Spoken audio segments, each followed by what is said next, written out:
کہ موجودہ دور میں انسان کی پریشانی کے سبب کے حوالے سے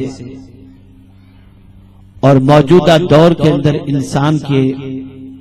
انسان کی پسماندگی کے حوالے سے کچھ باتیں آپ کے سامنے عرض کروں،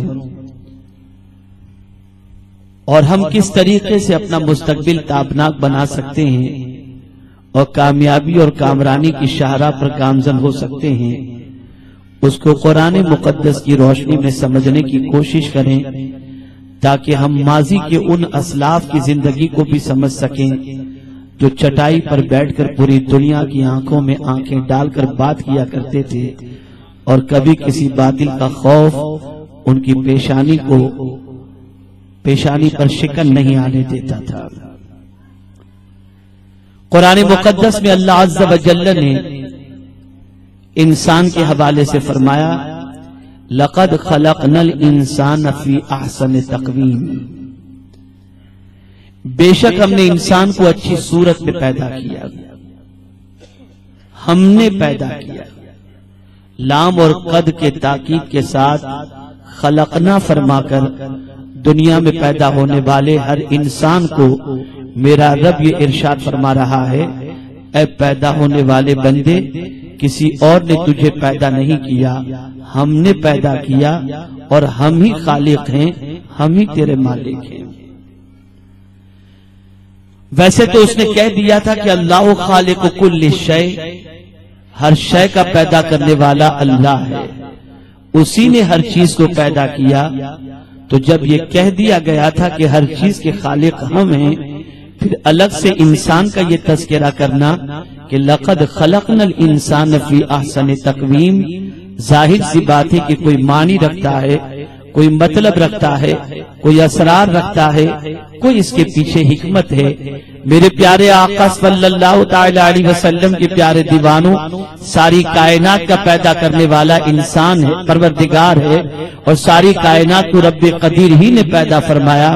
لیکن آپ دیکھیں، ساری کائنات کے حوالے سے لفظ احسن اور لفظ تقویم پروردگار نے نہیں فرمایا، بلکہ ہر چیز کا خالق اللہ ہے۔ آسمان کو بھی اسی نے پیدا فرمایا، زمین کی تخلیق بھی اسی نے فرمائی، چاند و سورج کو حسن بھی اسی نے عطا فرمایا۔ لیکن پروردگار نے جب انسان کی تخلیق کی بات آئی تو فرمایا، ہم نے انسان کو اچھی صورت میں پیدا فرمایا۔ اے میرے کریم، یہ انسان تجھے اتنا محبوب کیوں ہے کہ ساری کائنات کو پیدا تو فرمایا، لیکن انسان کو اچھی صورت میں پیدا فرمایا۔ اچھی صورت میں انسان کو پیدا کرنے کی وجہ کیا ہے، اس کا سبب کیا ہے، اس کی حکمت کیا ہے؟ تو میرا رب جواب دے گا، نادان، انہی اچھی صورتوں والوں کے اندر میرا محبوب بھی تو جلوگر ہوا جو سب سے زیادہ حسین ہے، اور میں نے ساری مخلوق کو پیدا کیا، جن بھی میری تخلیق میں سے ہیں، فرشتے بھی میری تخلیق میں سے ہیں، لیکن چونکہ محبوب کو میں نے انسان میں پیدا کیا اور انسانوں میں سے پیدا کیا، اس لیے محبوب کو حسین پیدا کیا، اور محبوب کے صدقے میں نے سارے انسانوں کو حسین و جمیل پیدا فرمایا ہے۔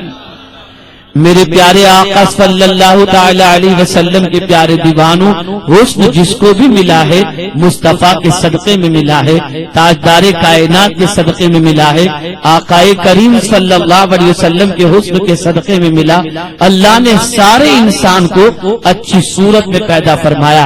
اب ظاہر سی بات ہے کہ موجودہ دور کے اندر اچھی صورت کی تفسیر اگر پوچھی جائے، تفصیل پوچھی جائے، تو آج دنیا کے مختلف انسانوں کا جائزہ لیں، ہر طبقے فکر کے اندر آپ دیکھیں، ہر مرتبہ فکر کے اندر آپ دیکھیں، ہر ملک کے رہنے والے انسانوں کی زندگی کا جائزہ لیں، اور موجودہ دور کی انڈسٹریز کا جائزہ لیں، موجودہ دور کے طرز معیشت کا جائزہ لیں، اور موجودہ دور میں حسین کے حوالے سے اگر آپ کسی سے پوچھیں کہ ذرا یہ بتاؤ کہ حسین کون ہے، تو ہر کوئی یہی کہتا ہوا نظر آئے گا، جس کا رنگ گورا ہو، جس کے چہرے پر سرخی ہو، جس کے حسن پر آدمی فریفتہ ہو، وہی تو حسین و جمیل ہے۔ لیکن یاد رکھیں، حسین و جمیل کا مطلب یہ نہیں ہے کہ رنگ گورا ہو، حسین و جمیل سے مراد صرف یہ نہیں ہے کہ رنگ چٹا ہو، بلکہ آؤ میرے پیارے آقا صلی اللہ علیہ وسلم کے پیارے دیوانوں، حسین و جمیل کے حوالے سے ہم دیکھیں تو آپ محسوس کریں گے اگر حسن ہی اور ظاہری رنگ و روپ ہی اگر حسین ہونے سے مراد ہے اور اصل تقویم سے مراد ہے، صرف یہی مراد ہے، تو یورپ کا بسنے والا ہر شخص اتنا گورا ہوتا ہے کہ وہاں کالے تلاش کرنا مشکل ہو جائیں۔ لیکن اللہ اکبر، کیا ان گوری چمڑی والوں کا جن کے سینے میں ایمان کی دولت موجود نہیں ہے، ان کا مقابلہ حبشہ میں بسنے والے کالے لوگوں کے ساتھ آپ کر سکتے ہیں؟ نہیں، ان گوری چمڑی والوں کا مقابلہ اگر آپ حبشہ میں بسنے والے مومن کالے چمڑی والوں سے اگر تقابل کرنا چاہیں تو یاد رکھیں وہ کالی چمڑی والے یقیناً جن کا سینہ محبت رسول سے لبریز ہے، کروڑوں گوری چمڑی والوں پر بھاری ہیں، اس لیے کہ ان گوری چمڑی والوں کا دل کالا ہے اور کالی چمڑی والوں کا دل مصطفیٰ کی محبت سے منور و مجلہ ہے۔ اس لیے یاد رکھیں ان سے زیادہ حسین کوئی نہیں ہو سکتا، اس لیے کہ سمجھ لو کہ دنیا کے حسین و جمیل اور کلر والوں کی خریدار دوسرے ہو سکتے ہیں، لیکن بلال کا خریدار مدینے کا تاجدار نظر آتا ہے، رسول غمگسار نظر آتا ہے۔ وجہ سب سے بڑی یہ ہے کہ سینہ محبت رسول سے لبریز ہے، آقائے کریم کے حسن سے، آقائے کریم کی محبت سے لبریز ہے۔ میں بتانا چاہوں گا فکر بدل رہی ہے، سوچ بدل رہی ہے، دنیا کا مسلمان بھی آج اسی فکر کی طرف آمادہ ہے اور اسی چیز کو تلاش کر رہا ہے۔ دنیا کا انسان آج اپنی پرسنالٹی کو ثابت کرنے کے لیے مصنوعی چیزوں کا استعمال کر رہا ہے۔ آج مارکیٹ کی پوزیشن یہ ہے کہ سب سے زیادہ جو چیزیں فروخت ہو رہی ہیں وہ آرٹیفیشل اور سب سے زیادہ گورے رنگ کے حوالے سے آپ کو جو چیزیں مارکیٹ میں ملتی ہوں گی، یہ شیمپو استعمال کریں بال اچھے ہوں گے، یہ فیس واش استعمال کریں رنگ گورا ہوگا، یہ کریم استعمال کریں رنگ گورا ہوگا۔ آدمی کی آدھی کمائی اسی پر خرچ ہو رہی ہے، شوہر کی آدھی کمائی بیوی کے حسن کے سلسلے میں انہی چیزوں کی خریداری میں خرچ ہو رہی ہے۔ ایک شادی کے اندر بیوٹی پارلر کے پیچھے غریب بچوں کی شادی کا پورا خرچ صرف بیوٹی پارلر کے پیچھے خرچ ہوتا نظر آ رہا ہے۔ آج کا انسان یہ سمجھ رہا ہے کہ حسین اللہ نے ضرور پیدا فرمایا، لیکن حسن سے مراد صحیح معنوں میں وہی ہے کہ رنگ صرف گورا ہو، رنگ صرف حسین ہو، رنگ صرف سرخ ہو۔ لیکن میرے پیارے آقا صلی اللہ علیہ وسلم کے پیارے دیوانوں، در حقیقت معاملہ یہ ہے کہ اچھی صورت اللہ کو ضرور پسند ہے، اچھی سیرت بھی ساتھ میں پسند ہے، اچھی صورت والے اللہ کو مقبول ضرور ہیں، لیکن اچھی سیرت اس کے لیے ضروری ہے۔ آئیے میں آپ کو قرآن کی روشنی میں سمجھاؤں، حدیث کی روشنی میں سمجھاؤں، تاکہ آپ محسوس کر سکیں کہ اللہ نے اچھی صورت میں جو پیدا کیا اس سے مراد بھی کیا ہے اور اس کو ہم کو کس طرح سے سمجھنا ہے۔ اللہ کے رسول صلی اللہ علیہ وسلم نے فرمایا ہر پیدا ہونے والا بچہ اسلام کی فطرت پر پیدا ہوتا ہے، پھر اس کے ماں باپ چاہے اسے یہودی بنائیں چاہے اسے نصرانی بنائیں، تو تخلیق انسانی کا ابتدائی مرحلہ جو ہے اس میں فطرت اسلام داخل ہے کہ پیدا ہونے والا حسین اس لیے ہے کہ وہ فطرت اسلام پر پیدا ہو رہا ہے۔ اگر پھر اس کے ماں یا اس کے باپ اسے یہودیت کے راستے پر لے جائیں، نصرانیت کے راستے پر لے جائیں، تو وہ بچہ تباہی کے دہانے پر پہنچ جاتا ہے، بربادی کے دہانے پر پہنچ جاتا ہے۔ آئیے میں آپ کو بتاؤں، دنیا کا آج کا مسلمان قرآن سے اپنے رشتے کو کمزور کرنے کی بنیاد پر اور احادیث رسول سے اپنے رشتے کو کمزور کرنے کی بنیاد پر وہ یہ محسوس نہیں کر رہا، وہی صورت جس کو سنوارنے کی صبح سے لے کر شام تک انسان کوشش میں لگا رہتا ہے۔ ہر باتھ روم میں چلے جائیے، کسی کے باتھ روم میں چلے جائیے، مسواک تو نظر نہیں آئے گی، ٹوتھ پیسٹ نظر آئے گا، ٹوتھ برش نظر آئے گا، فیس واش نظر آئے گا، کریم نظر آئے گا، یہ ساری چیزیں نظر آئیں گی۔ میں ان چیزوں کا مخالف نہیں ہوں، لیکن دنیا کی زیادہ تر توجہ کس پر ہے؟ چہرے کو سنوارنے پر ہے۔ وہ چہرہ جو انسان دوسروں کو دکھا کر مرعوب کرنا چاہتا ہے، اپنی طرف مائل کرنا چاہتا ہے، اپنی پرسنالٹی کو پیش کرنا چاہتا ہے، اگر میں اس چہرے کی حقیقت قرآن کی روشنی میں واضح کر دوں تو آپ محسوس کریں گے کہ اس چہرے کی پوزیشن قیامت میں کیسی ہوگی۔ جو چہرہ تو سنوارا جا رہا ہے لیکن رسول اعظم کی نافرمانی، اللہ اور اس کے رسول کی نافرمانی میں جو شخص زندگی گزارتا ہے اس کے چہرے کی پوزیشن قیامت میں کیا ہوگی؟ تو میرا رب ارشاد فرماتا ہے یوم تقلب وجوہہم فی النار یقولون یا لیتنا اطعنا اللہ واطعنا الرسول۔ میرے کریم نے فرمایا قیامت کے دن ان کے چہرے جہنم کی آگ میں الٹ پلٹ کیے جائیں گے۔ جس طریقے سے آج تندوری کو سیکا جاتا ہے الٹ پلٹ کیا جاتا ہے، اس طریقے سے قیامت میں ان کے چہرے کو الٹ پلٹ کیا جائے گا۔ کہاں؟ جہنم کی آگ میں۔ یوم تقلب وجوہہم فی النار۔ ریزن کیا؟ کون سا جرم انہوں نے کیا؟ کون سی غلطی انہوں نے کی؟ کیا ریزن ہے اس کا؟ تو جانتے ہیں میرے پیارے آقا صلی اللہ تعالی علیہ وسلم کے پیارے دیوانوں، جن کے چہرے قیامت میں الٹ پلٹ جہنم کی آگ میں کیے جا رہے ہوں گے، وہ اس کا ریزن خود قیامت میں بیان کریں گے۔ یقولون، وہ کہیں گے یا لیتنا اطعنا اللہ واطعنا الرسول، کہ کاش ہم اللہ اور اس کے رسول کی فرما برداری کیے ہوتے۔ وہ حسن والے، وہ اپنی پرسنالٹی والے، اور وہ جو اپنی پرسنالٹی کے پیچھے اپنی کمائی کو خرچ کرتے ہیں، میں ان سے سوال پوچھنا چاہتا ہوں، کل بروز قیامت ان کے چہرے جہنم کی آگ میں الٹ پلٹ کیے جائیں گے اور وہ کہیں گے کاش ہم اللہ اور اس کے رسول کی فرما برداری کیے ہوتے۔ پتا چلا ہزار ہاتھ کریم لگا لو، لیکن یہ کریم، یہ فیس واش دنیا میں تمہارے چہرے کو تھوڑا سا اجلا تو کر سکتے ہیں، لیکن دہکتے ہوئے انگاروں سے تمہارے چہرے کو اگر کوئی چیز بچا سکتی ہے تو وہ اللہ کی فرما برداری ہے، اللہ کے رسول کی اطاعت ہے۔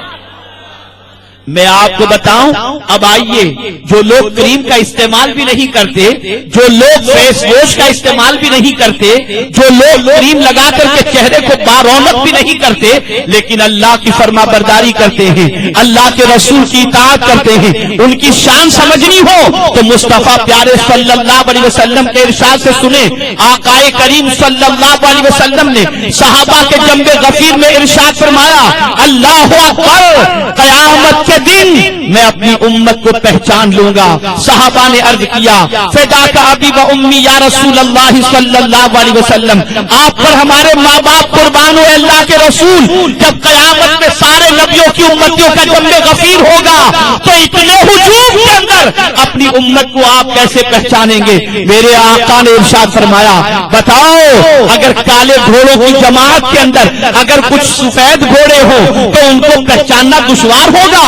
صحابہ نے کہا نہیں۔ آقا نے فرمایا قیامت کے دن میری امت کے چہرے چمک رہے ہوں گے، جس سے میں پہچان جاؤں گا کہ یہ میری امت ہے۔ اللہ اکبر، یہ چہرے کیوں چمک رہے ہوں گے؟ تو میرے مصطفیٰ نے فرمایا جنہوں نے دنیا میں وضو کیا ہوگا تو ان کے اعضائے وضو قیامت میں چمک رہے ہوں گے، جس کی چمک سے میں پہچان لوں گا کہ یہ میرے امتی ہے۔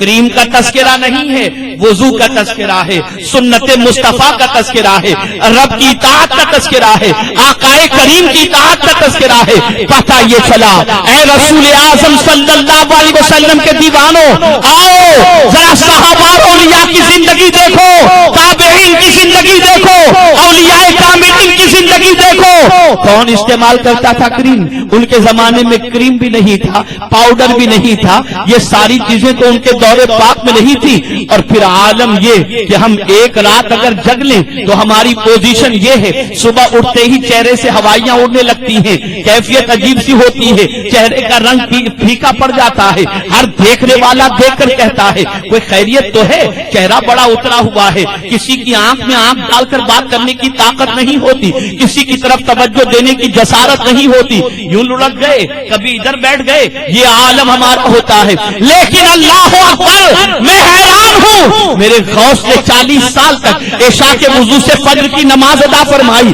لیکن چہرہ پھیکا نظر نہیں آتا، بلکہ جانتے ہو ان کے چہرے کو جو دیکھ لیتا اسے خدا یاد آ جاتا تھا. وجہ یہ ہے کہ جو اللہ اور اس کے رسول کی اطاعت کرتا ہے مولا اس کے چہرے کو منور کر دیا کرتا ہے. اسی لیے حضور سے پوچھا گیا ولی کی تعریف کیا ہے، تو فرمایا جس کے چہرے کو دیکھو وہ خدا یاد آ جائے. یہ ولی کی تعریف ہے.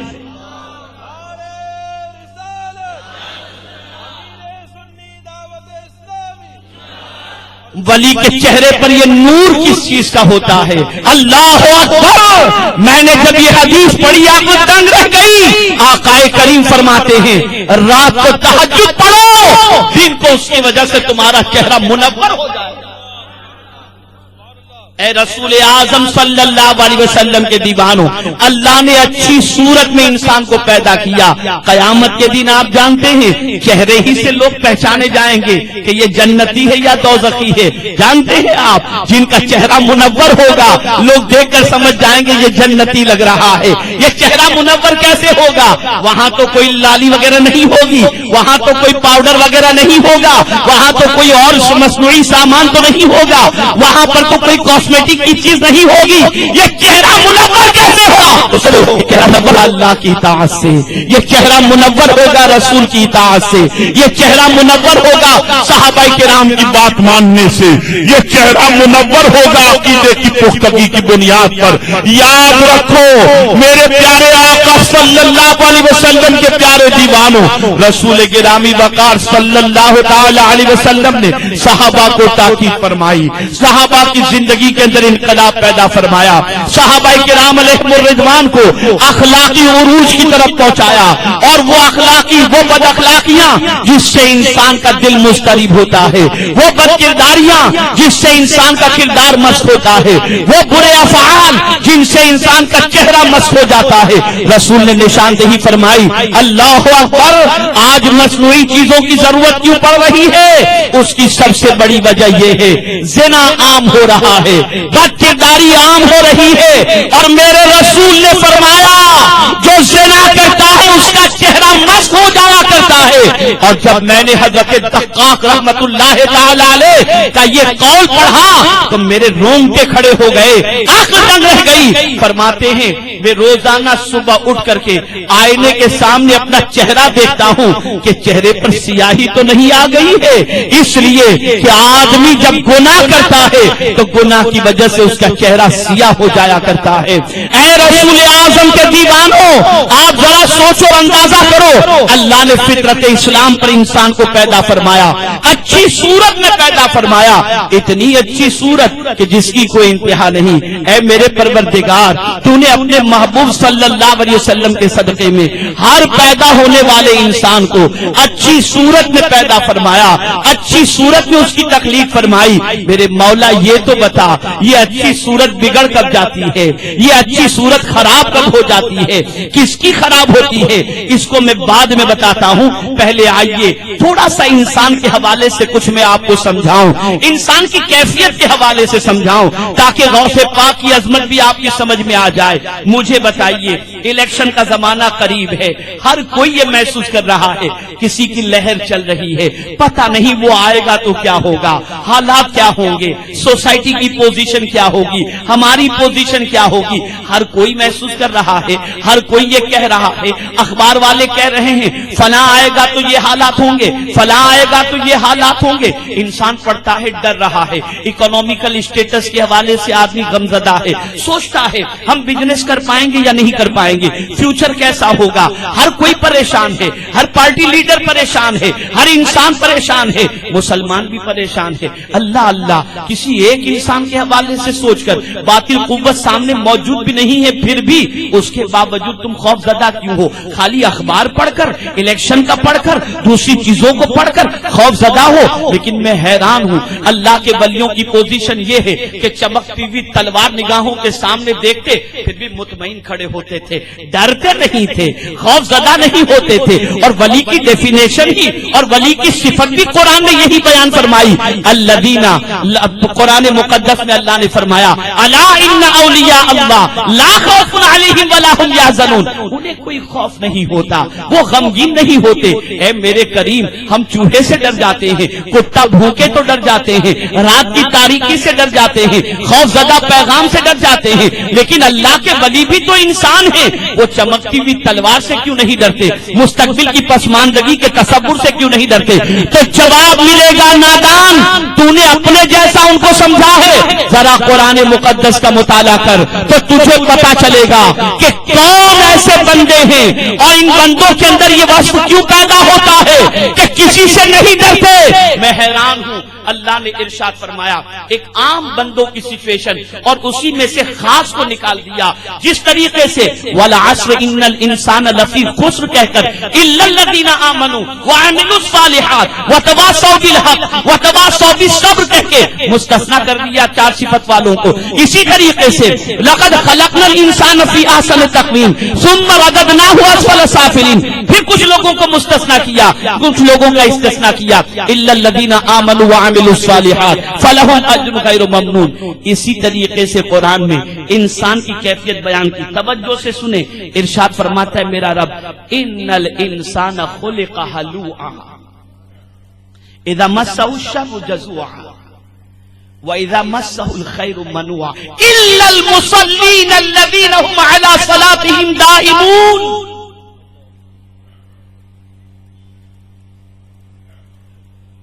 انسان اس کی کیفیت یہ ہے کہ جب اس کو تکلیف پہنچتی ہے، توجہ چاہوں گا، جب اس کو تکلیف پہنچتی ہے تو شور مچاتا ہے، مر گیا، پریشان ہو گیا، اب کیا ہوگا. وہی انسان جو مصیبت کی وادیوں میں بھٹک رہا تھا، میرے کریم نے اس کی مصیبت کو دور فرما دی اور اسے راحت نصیب ہو گئی، راحت نصیب ہو گئی. دکھ کے دن ختم ہو گئے، خوشی کے دن آئے. اب وہی بندہ جو مصیبت میں شور مچاتا تھا، جب راحت کی زندگی آئی تو اب راحت کی زندگی میں وہ منع کرنے والا بن گیا. اس کی پوزیشن بڑی عجیب بن گئی. اب اس کی پوزیشن یہ ہے کہ وہ اللہ عز و جل کے نام پر کچھ دینا ہو تو انکار کر رہا ہے. اب اس کی پوزیشن یہ ہو گئی کہ اب وہ اللہ کے انعام و اکرام کو ملنے کے بعد اللہ کو بھول گیا اور اپنے مصیبت کے دن کو فراموش کر گیا. آج دنیا میں یہ 2 طبقے آپ کو نظر آئیں گے. بہت سارے ایسے ہوں گے جو آج سے کچھ سالوں پہلے غربت کی چکی میں پیسے جا رہے ہوں گے. بہت سارے ایسے ہوں گے جو مرض کے اندر گرفتار ہوں گے. بہت سارے ایسے ہوں گے جو فقر و فاقے میں زندگی گزار رہے ہوں گے. آج اللہ نے انہیں نواز دیا، فقر و فاقے اور مصیبت کے دن ان کے رخصت ہو گئے. اس وقت وہ جزا اور فضا کرتے تھے، آستانوں پر حاضر بھی ہوتے تھے، بزرگوں سے استفادہ بھی کرتے تھے، استغاثہ بھی کرتے تھے. مال آ گیا، اب کچھ بھی نہیں. دیکھتے ہوں گے آپ زمانے میں بہت سارے ایسے ملے اور بہت زیادہ دور نہیں لے جاتا، تھوڑا سا قریب لا کر سمجھانے کی کوشش کرتا ہوں.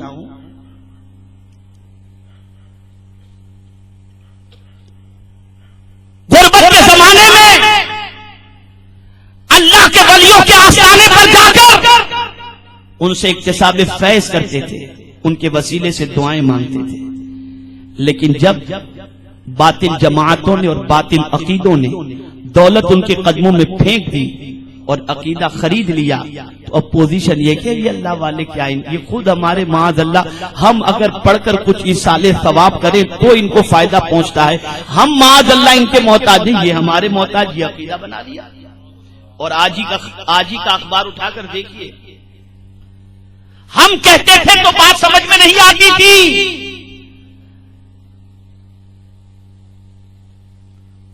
اب بات سمجھ میں آ رہی ہے. آج ہی کے اردو ٹائمز کے اندر پڑھو، لکھنؤ کے ندوۃ العلماء کے اندر سعودی وفد کو آنے سے روکا گیا.